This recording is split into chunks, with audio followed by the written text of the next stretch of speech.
Welcome to SN creations. IBomma Ravi ఇప్పుడు అందరికీ తెలిసిన పేరు. ఐబొమ్మ రవి కొంతమంది తీవ్రవాది అంటున్నారు, మరి కొంతమంది రాబిన్ హుడ్ అంటున్నారు.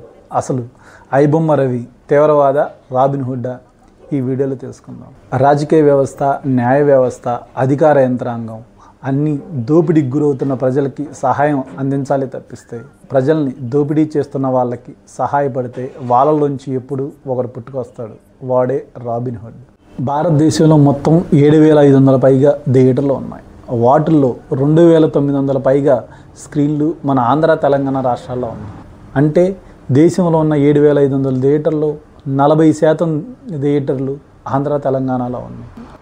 మరి అలాంటి ఆంధ్ర, తెలంగాణలో ఒక సినిమా రిలీజ్ అయిందంటే మొదటి 10 రోజులు టికెట్ రేట్స్ డబుల్, త్రిబుల్ ఉంటున్నాయి. మరి కేవలం మన రాష్ట్రంలోనే ఇలా ఉంటున్నాయా, పక్క రాష్ట్రాల్లో కూడా అలా ఉంటున్నాయా అంటే తమిళనాడు కాలీవుడ్ ఉంది.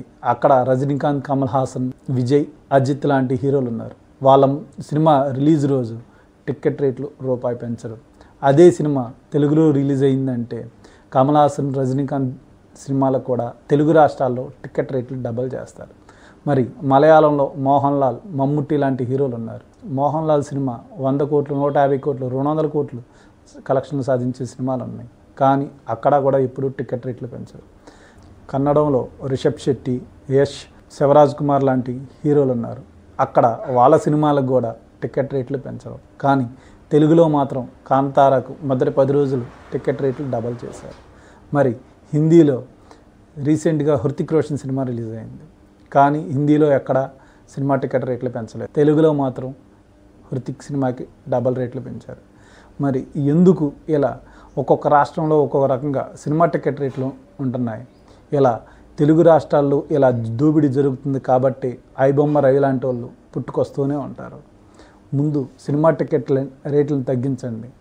ఆటోమేటిక్గా జనం థియేటర్కి వచ్చే సినిమాలు చూస్తూ ఉంటారు. పైరసీ దానంతా అదే తగ్గిపోతుంది. సినిమా టికెట్ రేట్లు అందరంత రేట్లో పెట్టి పైరసీని తగ్గిస్తామంటే అది ఎలా ఉంటుందంటే కళ్ళకు గంతలు కట్టి సినిమా చూడమన్నట్లు ఉంది. ఐబొమ్మ రవిని తీవ్రవాదిగా పరిగణించి కాల్చి చంపాలని కొంతమంది చెప్తున్నారు. ప్రపంచంలోనే అతిపెద్ద రాజ్యాంగం ఉన్న దేశం మన భారతదేశం. మన రాజ్యాంగంలో ప్రతి తప్పుకి ఒక శిక్ష ఉంది. కాబట్టి రాజ్యాంగం రవికి ఏ శిక్ష వేయాలో రాజ్యాంగం చూసుకుంటుంది. కానీ సినిమా ఇండస్ట్రీ బ్రతకాలంటే మాత్రం ఖచ్చితంగా ఇండస్ట్రీ వాళ్ళే సినిమా టికెట్ రేట్లు తగ్గించుకొని నాణ్యమైన సినిమాలు చేయాలి. Thanks for watching this video.